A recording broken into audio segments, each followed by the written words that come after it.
তো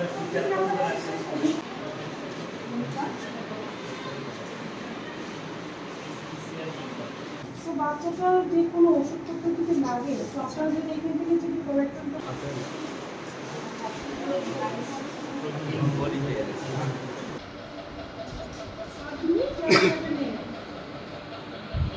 commission production charger থেকে খবর পেয়ে আসলাম এখানে এখানে এসে দেখলাম একটা 2 বাচ্চা মেয়ে ওদের গার্জেন দ্বারা নির্যাতিতা এবং বাচ্চাদের মা বাবা এই বাড়ি থেকে তাড়িয়ে দিয়েছে। তো বাচ্চাটা খুব অসুস্থ, এখন এই হসপিটালে বিশালগড় হসপিটালে আছে।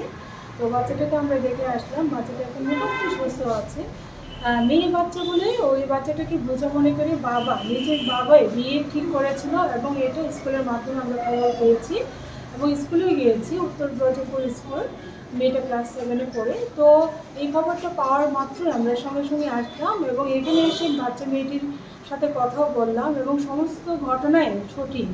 বাচ্চাটিকে একজন 32 বছর বয়সী ছেলের সাথে বিয়ে ঠিক করা হয়েছিল এবং বাচ্চাটা স্কুলে বলেছিল যে বিয়ে করবে না এবং ওর বিয়ে ঠিক হয়েছে। তো সেই অনুযায়ী কিন্তু বাচ্চাটার গার্জেনকে ডাকানো হয়েছিল, কিন্তু তারপর থেকে বাচ্চা ওই মেয়ে দুটিকে বাড়ি থেকে তাড়িয়ে দিয়েছে। বাচ্চা দুটি এখন দিদার সাথে থাকে, বাচ্চা দুটি ভীষণ অসহায় অবস্থা। এবং এই ব্যাপারে আমরা খবর পাওয়ার সঙ্গে সঙ্গে আজকে এখানে এসে ডাক্তারের সাথে কথা বললাম, এখন কিছুটা মেয়ে ঠিক আছে।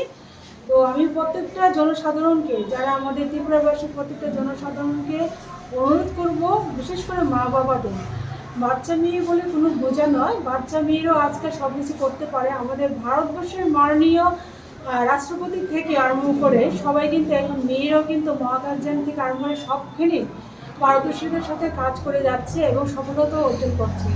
তো তাই বলে বাচ্চা মেয়ে বলে অবহেলার পাত্রী নয়, তাই কোনো মেয়ে যেন অচিরে জীবন ঝরে না যায় সেই লক্ষ্যে আমাদের কমিশন প্রতিনিয়ত প্রত্যেকটা ত্রিপুরা রাজ্যের কোনায় কোনায় আমরা প্রচার করে যাচ্ছি।